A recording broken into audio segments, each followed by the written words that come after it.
Hello दोस्तों, आप सभी का स्वागत है एक बार फिर से मेरे यूट्यूब चैनल सर्विस पॉली में। और आज हम पढ़ने वाले हैं applied chemistry first lesson number 7 है हमारा, संक्षारण तथा नियंत्रण यानी कोरोजन एंड इट्स कंट्रोल। इसको कैसे कंट्रोल करें और संक्षारण तथा इसका नियंत्रण, इसका लेक्चर नंबर 1 है। ये लेक्चर 1 है। तो आइए अब शुरू करते हैं। संक्षारण यानी कोरोजन। धातुओं को वातावरण में खुला छोड़ देने पर कुछ समय पश्चात धातु की चमक कम हो जाती है, क्योंकि धातुओं की सतह धीरे धीरे नष्ट होकर एक स्थायी धातु का निर्माण कर लेती है। यह प्रक्रिया संक्षारण कहलाती है। अगर दूसरी डेफिनेशन की बात करें तो देखिए, धातुएं या मिश्र धातुओं का वायुमंडलीय गैसों तथा नमी के प्रभाव से रासायनिक क्रिया, वैद्युत रासायनिक क्रिया द्वारा क्षय होने की प्रक्रिया को धात्विक संक्षारण कहते हैं। अगर सिंपल भाषा में बात करें हम तो देखिए कि किसी भी लोहे की छड़ को यदि खुले वातावरण में रख दें, कहीं भी रख दें, और उस पर कोई भी मतलब जैसे कुछ पड़ा ना हो, जिससे कि वो हमेशा खुली रहे, तो उस पर कुछ समय के बाद देखेंगे तो धीरे धीरे हरे भूरे रंग की उस पर वो आ जाएगी, काई जैसे बोलते हैं हम, उसका क्षरण होने लगता है। तो वही है कि अगर ज़्यादा समय तक उसे खुले वातावरण में रख दें तो उसका गलना शुरू हो जाता है, तो उसी को क्या कहते हैं, हम संक्षारण कह देते हैं। तो ये हो गया हमारा संक्षारण। इसका एग्जाम्पल देखते हैं कि लोहे का जंग लगना तथा तांबे की सतह पर हरी परत जमना। धात्विक संक्षारण के कारण धातु की सतह का वातावरणीय गैसों जैसे ऑक्सीजन, कार्बन डाइऑक्साइड तथा सल्फर डाइऑक्साइड तथा हाइड्रोजन सल्फाइड आदि और नमी के संपर्क में आने से क्षय हो जाता है। अगला है, धातु का नम वायु, जल या किसी द्रव के संपर्क में आने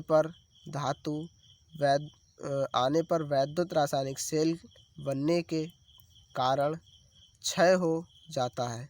यहाँ पर भी वही बात की कि धातु का नम वायु की उपस्थिति में रखने पर उसका क्षय होने लगता है। अब संक्षारण से हानियाँ की संक्षारण होने से लोहे के टुकड़े पर क्या क्या हानियाँ हो सकती हैं। नंबर 1, वायुमंडलीय दशाओं में रखने पर लोहे की सतह पर Fe3O4 की लाल सी पपड़ी बन जाती है। इस प्रकार जंग लगकर लोहा कमज़ोर हो जाता है।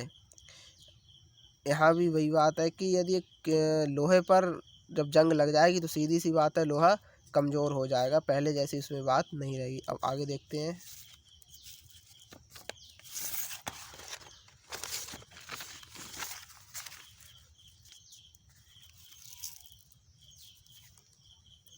सेकंड नंबर है हमारा, तांबे पर CO2 तथा नम वायु की उपस्थिति में इसकी सतह पर बेसिक कार्बोनेट CuCO3 + CuOH2 का होल ट्वाइस की हरी परत बन जाती है। इससे तांबे का रंग खराब हो जाता है। थर्ड नंबर है, संक्षारण के कारण धातु अशुद्ध हो जाती है और इसका उपयोग घट जाता है। ये सीधी सी बात है कि यदि धातु बेकार हो जाएगी तो उसे कोई भी नहीं लेगा, उसकी कीमत बिल्कुल ज़ीरो हो जाएगी। फोर्थ नंबर है, संक्षारण के कारण मशीनों में प्रयुक्त धातुएं अपने कार्यों के लिए उपयुक्त नहीं रहती हैं। फिफ्थ नंबर है, संक्षारण के कारण धातु का मूल्य कम हो जाता है। ये हो गए हमारे संक्षारण की कमियाँ। अब देखते हैं शेरार्डीकरण क्या है, करलीकरण क्या है तथा क्रोमाइजीकरण क्या है। जस्तताप लेपन या शेरार्डीकरण लोहे तथा स्टील के उपकरणों तथा छोटे छोटे बर्तनों पर ताप द्वारा जस्त चढ़ाने की क्रिया को जस्त ताप लेपन कहते हैं।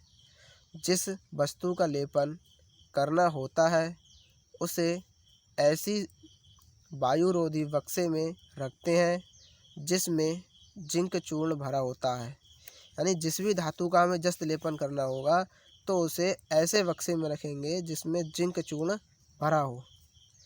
इसे 1 घंटे तक 350 डिग्री सेल्सियस से 400 डिग्री सेल्सियस ताप पर गर्म करने पर जस्त ताप लेपन पूर्ण हो जाता है। ये हो गया हमारा शेरार्डीकरण या फिर जस्त ताप लेपन।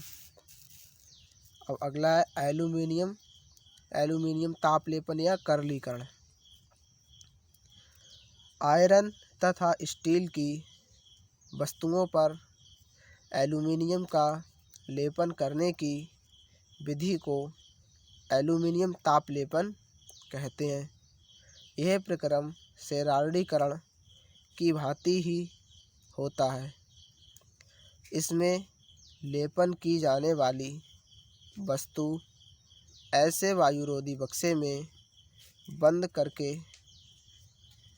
गर्म करते हैं जिसमें पहले से ही एल्यूमीनियम चूर्ण तथा एल्यूमीनियम ऑक्साइड भरा होता है। इसमें शेरार्डीकरण में क्या था कि हम जिस भी धातु का जस्त ताप लेपन करेंगे तो उसमें जिंक चूर्ण बक्से में रखेंगे। लेकिन एल्यूमीनियम ताप लेपन में क्या है कि वायुरोधी बक्से में बंद करेंगे जिसमें पहले से ही एल्यूमीनियम का चूर्ण भरा हो। तो ये हो गया हमारा करलीकरण। अब लास्ट है वर्णक लेपन। वर्णक या रंग द्रव्य ऐसे पदार्थ होते हैं जो अपने ऊपर गिरने वाले प्रकाश को किसी अन्य रंग में बदलकर प्रतिबिंब करते हैं। ऐसे पदार्थ अपने ऊपर वाले प्रकाश की किरणों में से कुछ तरंगदैर्ध्य वाली किरणों को सोख लेते हैं और बाकी को प्रतिबिंबित कर देते हैं। जो किरणें प्रतिबिंबित होती हैं पदार्थ का वही रंग होता है।